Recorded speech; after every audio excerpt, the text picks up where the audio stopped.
Bertempat di lokasi yang strategis di tengah kota Sukoharjo, salah satu elemen penting dalam memudahkan mahasiswa untuk memenuhi kebutuhan perkuliahan, tempat tinggal, kebutuhan sehari-hari, dan berwisata.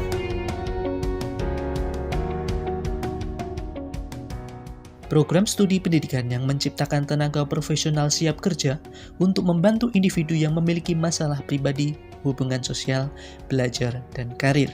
Bimbingan dan konseling Univet berdiri sejak tahun 1983 dengan nama Psikologi Pendidikan dan Bimbingan, kemudian berganti nama menjadi Bimbingan dan Konseling dengan akreditasi B. Lebih dari 1.800 alumni lulus dari BK Univet dengan mayoritas sebagai guru, pengawas pendidikan, dan kepala sekolah.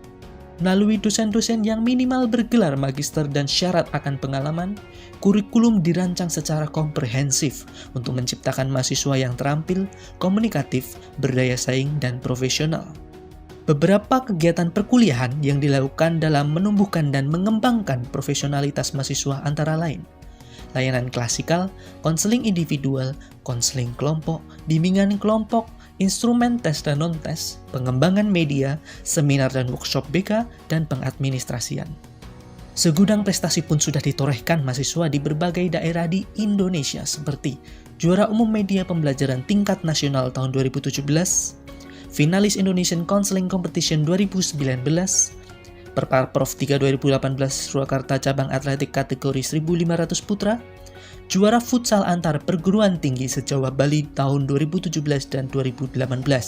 Munculnya prestasi salah satunya dipengaruhi oleh terpenuhinya fasilitas dari bimbingan dan konseling seperti laboratorium bimbingan dan konseling terstandar, ruang mikro teaching terstandar, ruang kelas yang nyaman, perpustakaan pusat dan prodi yang memiliki lebih dari 8.000 koleksi buku cetak maupun elektronik, ruang dosen, dan unit pengembangan karir dan alumni.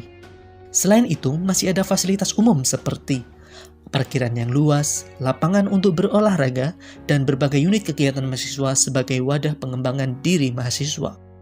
Ayo, Bergabung bersama kami.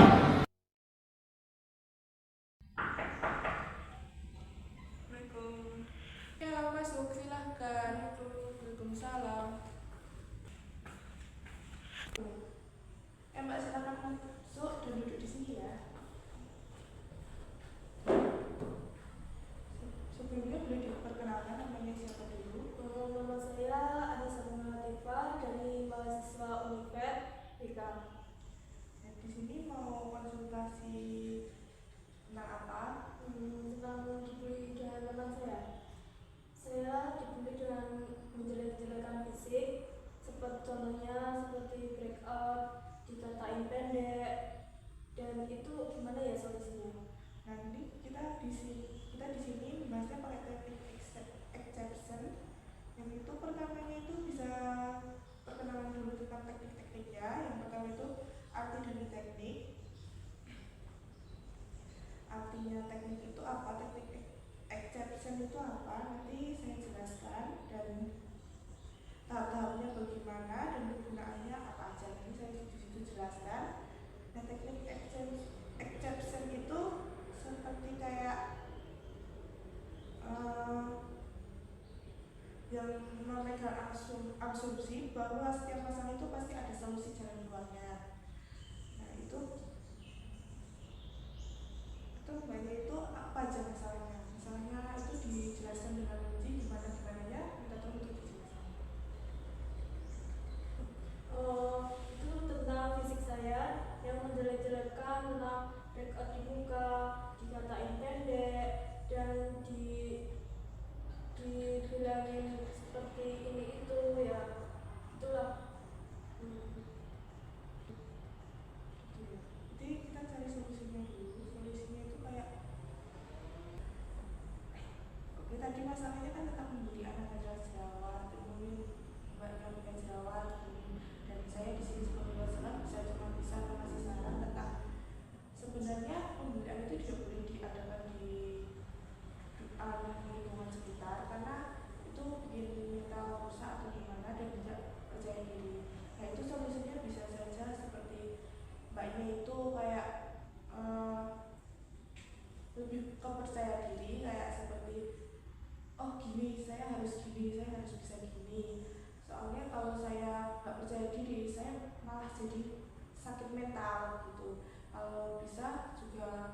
dari inspirasi omongan dari teman-teman atau lingkungan itu nanti bisa dijadiin inspirasi untuk merubah diri, biar teman-teman yang mengejek, yang membuli itu bisa kayak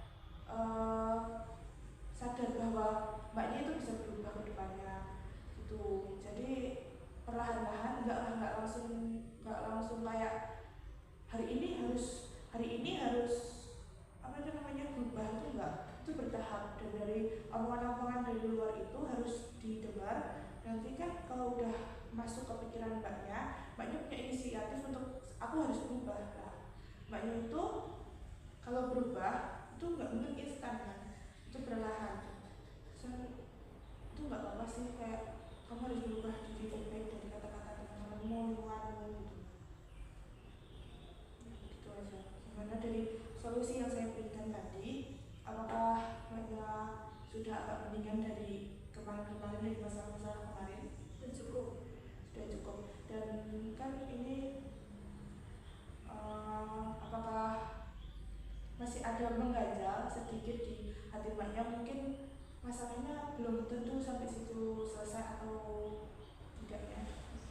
Udah Cukup. Sama selama tadi kan mbaknya juga bilang kayak masalah badan juga kan, mungkin kalau badan kan kayak lebih semangat olahraga kan, itu gizinya juga diperbaiki, itu aja. Dan mungkin selama layanan ini apakah mbaknya merasakan kayak ketidaknyamanan sama sekali? udah nyaman. Dan terus kayak selama berbicara paham apa yang saya sampaikan, mbaknya itu aku paham atau tidak? Paham. Dan itu dari pertama tadi kan kita udah mendiskusikan masalah mbaknya, dan saya mengasih apa itu solusi, solusi, dan saya cuma bisa menguatkan untuk mbaknya nanti semangat aja untuk merubah diri, dan jangan dengerin lingkungan sekitar. Kayak omongan yang gini-gini itu jangan, nggak usah didengerin. Soalnya kalau mbaknya sering mendengarkan omongan itu, mungkin mbaknya bisa depresi, stres, dan lain sebagainya, dan itu juga bisa merusak mental mbaknya. Dan kalau ada suara kayak gitu, mbaknya itu pikirannya, oh ini harus dijadiin inspirasi untuk kita berubah ke depannya. Gitu aja, itu tuh penguatan saya. Dan udah gitu aja. Sekian dulu mbaknya. Gimana dari mbaknya, udah cukup atau belum? Udah cukup. Oke. Boleh diselesaikan untuk pertemuan layanan hari ini.